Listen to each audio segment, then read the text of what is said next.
ఉదయం లేచి good morning చేస్తారు, ధన్యవాదాలు చేశారు. ఉదయం లేస్తూనే మొదటి ఆలోచన ఈ విధంగా మనం అవ్వాలనుకుంటున్నాము ఆ సంకల్పం ఉండాలి. మొదటి సంకల్పం మనం చేస్తాము, నేను శక్తిశాలి ఆత్మను. పలకండి ఒక్కసారి, నేను శక్తిశాలి ఆత్మను. ఎప్పుడైతే మనం ఈ మాట పలికామో, నేను శక్తిశాలి ఆత్మను, ఎప్పుడైనా పలికారా ఈ శబ్దము? గుర్తుందా? మనం పలికేవారము, నేను పరేషాన్ ఆత్మను, నేను అశాంత ఆత్మను, నేను క్రోధి ఆత్మను. ఎలా ఆలోచిస్తామో అలా అయిపోతూ వస్తాము. కావున చాలా జాగ్రత్తగా సంకల్పం చేయాలి. స్వయం కోసము మరి ఇతరుల కోసం ఎప్పుడైనా చెడు మాటలు రాకూడదు. నేను శక్తిశాలి ఆత్మను. రెండవది, నేను సదా సంతోషంగా ఉన్నాను. పలకండి, నేను సదా సంతోషంగా ఉంటాను. ఎంత పలుకుతూ వస్తామో నేను సదా సంతోషంగా ఉన్నాను అని, అంత సంతోషం పెరుగుతూ వస్తుంది. ఆత్మ ఏమి మాట్లాడాలో నేర్పించాల్సి ఉంటుంది. కావున మొదటి సంకల్పం, నేను శక్తిశాలి ఆత్మను. రెండవ సంకల్పము, నేను సదా సంతోషంగా ఉన్నాను. ఇంతవరకు ఏం నేర్పిస్తూ వచ్చాము? సంతోషం కావాలి, ఇంకా ఇలా నేర్పించాము. సంతోషం ఎందులో లభిస్తుంది? వస్తువులలో లభిస్తుంది. అందుకు వస్తువులు కొనుగోలు చేస్తూ వచ్చాం. వస్తువులు వస్తే సంతోషం వస్తుంది. వస్తువులతో సామాన్లు ఏదైతే ఖరీదు చేస్తామో వాటితో కేవలం విశ్రాంతి లభిస్తుంది. ఇప్పుడు చూడండి, నేను ఇంత పెద్ద సోఫాపై కూర్చొని ఉన్నాను, వారు చిన్న సోఫాపై కూర్చున్నారు, వీరు కుర్చీపై కూర్చున్నారు, మీరు కింద కూర్చున్నారు. మరి దీని అర్థం ఇదయిందా? ఎవరైతే కింద కూర్చున్నారో వారు కుర్చీపై కూర్చున్న వారికంటే ఎక్కువ సంతోషంగా ఉంటారనా? లేదా తక్కువ సంతోషంగా ఉన్నారా? లేదు. విశ్రాంతి కుర్చీలో ఎక్కువగా ఉంది. శరీరం యొక్క విశ్రాంతి కుర్చీపై ఎక్కువ ఉండవచ్చు, కానీ దీని అర్థం ఇది కాదు మనస్సు యొక్క సంతోషం కుర్చీపై ఎక్కువ ఉంటుందని. కానీ మనం ఇది ఆలోచించాము, మేము ఇది కొనుక్కుంటాం, ఆ వస్తువులు ఖరీదు చేస్తాం, ఇది కొనుక్కుంటాం, ఇది వచ్చేస్తే సంతోషం వచ్చేస్తుందని. తరువాత ఎవరి దగ్గరైనా మనకంటే ఎక్కువ ఉంటే మనకి ఈర్ష రావటం ఆరంభమవుతుంది. వీరి దగ్గర అన్నీ ఉన్నాయి, మా దగ్గర ఎన్ని లేవు. ఈర్ష పడుతూ మన సంతోషం మాయమవుతూ వస్తుంది. వస్తువులతో విశ్రాంతి లభిస్తుంది. వస్తువుల ద్వారా సంతోషం లభించదు. వస్తువులు, సాధనాల ద్వారా కేవలం విశ్రాంతి లభిస్తుంది. సంతోషం మన మనస్సు యొక్క స్థితి. కావున మనం రోజు సంకల్పం చేయాలి, నేను సదా సంతోషంగా ఉన్నాను. కేవలం సంతోషం కాదు, నేను సదా సంతోషంగా ఉన్నాను. పలకండి మీరు ఒకసారి. మీరు రోజు ఇలా చెప్పగలరా? ఈ విషయాన్ని ఒకసారి మొదటి లైన్ ఏంటి? నేను శక్తిశాలి ఆత్మను. శక్తిశాలి అని సంకల్పం చేయగానే ఏమవుతుంది? నాకు నేను స్వయానికి స్వయం గుర్తు చేసుకుంటాను. రిమోట్ కంట్రోల్ ఎవరి చేతిలో ఉంది? మన చేతుల్లో ఉంది. మనకి మనం గుర్తు చేయించాము, పరిస్థితులు, వ్యక్తుల యొక్క వ్యవహారము నన్ను కదిలించలేవు. రిమోట్ కంట్రోల్ నా చేతిలో ఉంది. నేను శక్తిశాలి ఆత్మను. రెండవది, నేను సదా సంతోషంగా ఉన్నాను. మూడవది, ఎటువంటి పరిస్థితి వచ్చినా నేను శాంతిగా ఉన్నాను. చెప్పండి, ఎలాంటి పరిస్థితి వచ్చినా నేను శాంతిగా ఉంటాను. 3 సంకల్పాలు. నాలుగవది, పరమాత్మ సదా నా జతలో ఉన్నారు. చెప్పండి, ఇక్కడ కూర్చున్న అందరి అక్కయ్యలు చెప్పండి, భగవంతుడు సదా నా జతలో ఉన్నారు. ఎవరెవరు దీన్ని రోజు పలుకుతారు, భగవంతుడు సదా నా జతలో ఉన్నారని? అప్పుడప్పుడు అని అనకండి, రోజూ అనుకోవాలి. మరి రోజంతటిలో అనేక సార్లు అనుకోవాలి. ఏ విధంగా మనం సంకల్పం చేస్తామో, ఏ విధంగా మనం మాట్లాడుతామో అలా మనకు జరుగుతూ వస్తుంది. అలా మనం తయారవుతూ వెళ్తాము. ఒకవేళ మనకు గుర్తుంది అంటే, భగవంతుడు సదా నా జతలో ఉన్నారు అంటే, మరి ఇక భయమెందుకు? చింతించవలసిన అవసరమేముంది? ఆలోచించండి. బయట మనం రోడ్డు మీద వెళ్తున్నాము. ఒక చిన్న పిల్లవాడు రోడ్డు దాటుకునే ప్రయత్నం చేస్తున్నాడనుకోండి. పిల్లవాడికి రోడ్డు దాటుకోవటంలో చాలా భయం వేస్తుంది. కొంచెం ముందరికి వెళ్తాడు, కొంచెం వెనక్కి వస్తాడు, మధ్యలో వెహికల్స్ వస్తుంటాయి, మళ్ళా వెనక్కి వస్తాడు, భయపడిపోతాడు. తర్వాత పిల్లవాడు వాళ్ళ అమ్మా నాన్న చెయ్యి పట్టుకుంటాడు. ఇలా ఒక చెయ్యి అమ్మని, ఒక చెయ్యి నాన్నది పట్టుకుంటాడు. వాళ్ళు రోడ్డు క్రాస్ చేస్తుంటారు. ఆ పిల్లవాడైతే మధ్యలో ఊయల ఊగుతూ ఉంటాడు కదా!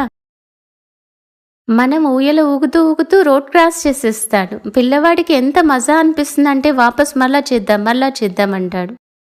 ఎందుకంటే ఇప్పుడు రోడ్ని పిల్లవాడు ఒంటరిగా క్రాస్ చేయట్లేదు. తన అమ్మా నాన్న చెయ్యి పట్టుకుని క్రాస్ చేస్తున్నాడు. ఆ అమ్మా నాన్న ఎవరు? భగవంతుని యొక్క చెయ్యి జతలో ఉంచుకొని మనం రోడ్ క్రాస్ చేయాలి.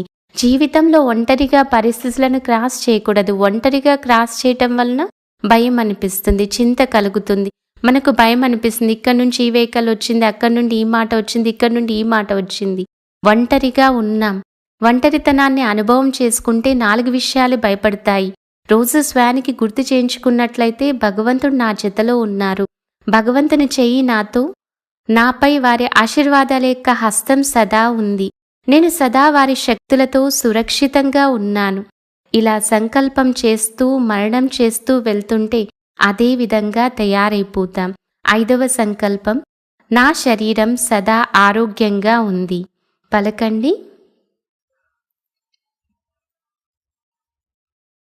ఈ మాటను సదా పలకగలరు కదా. నా శరీరం సదా ఆరోగ్యంగా ఉంది. మనం ఇలా చెప్పం, కానీ ఏదైనా అనారోగ్యం వచ్చింది అంటే ఇక్కడ నొప్పిగా ఉంది, అక్కడ నొప్పిగా ఉందని మాత్రం 4 సార్లు చెప్పేస్తుంటాం. ఎప్పుడైనా ఇలా చేసి చూడండి.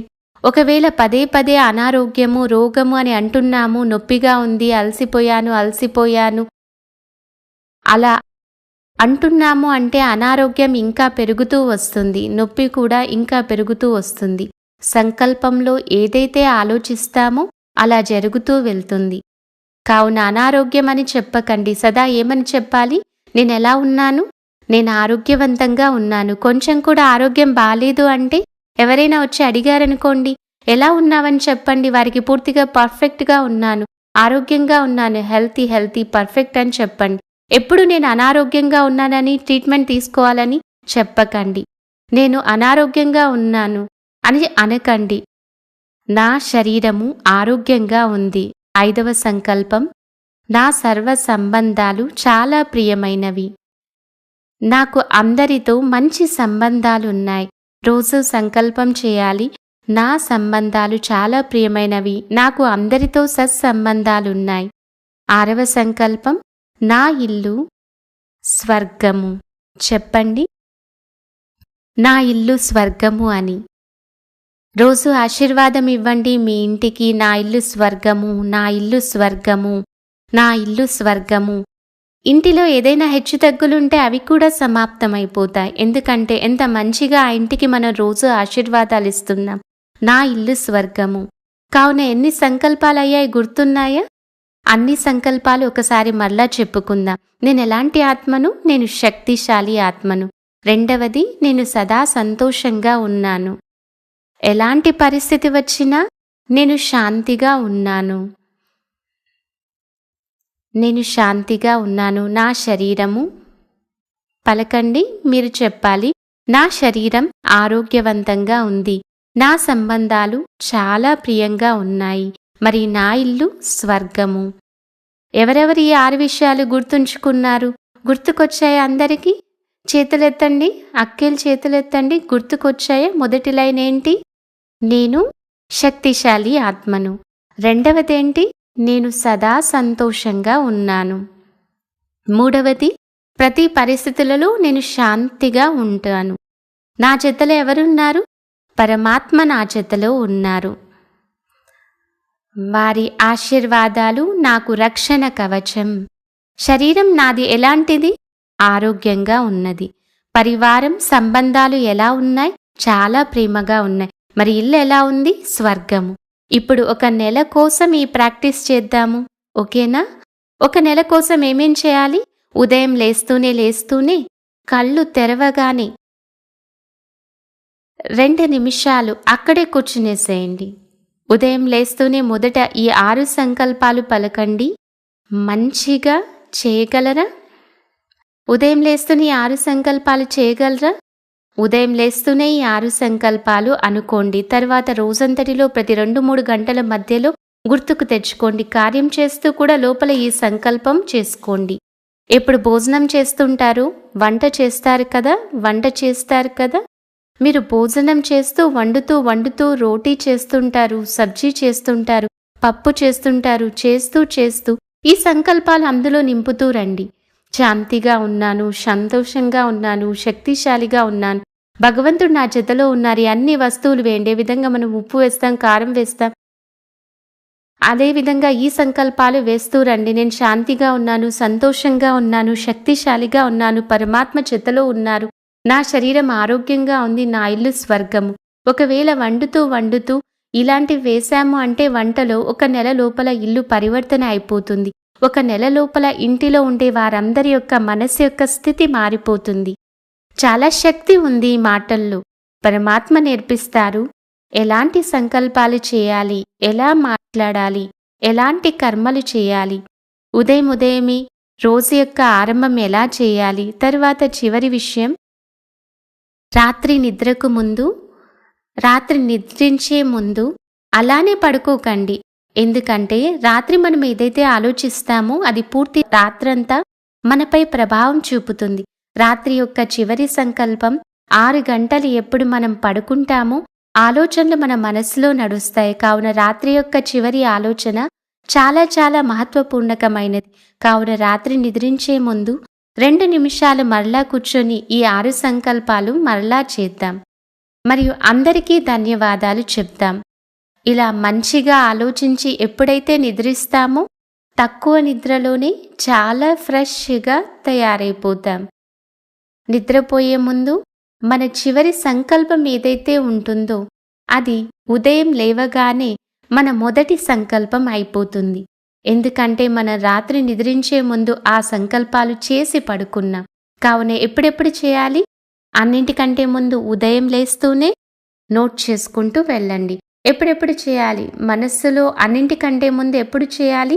ఉదయం లేవగానే 2 నిమిషాలు కూర్చోవాలి. అందరికీ ధన్యవాదాలు చెప్పాలి. ఈ 6 సంకల్పాలు చేయాలి. తర్వాత పూర్తి రోజంతటిలో కార్యం చేస్తూ, వంట వండుతూ, ఉద్యోగం చేస్తూ, వాకింగ్ చేస్తూ, ఏ పని చేస్తున్నప్పటికీ మధ్యలో ఈ సంకల్పం చేయాలి. తర్వాత వంట వండుతూ ఈ సంకల్పాలను వేయాలి. అందులో ప్రతి ఒక్క గంటకు ఈ సంకల్పాలను మరణం చేయాలి,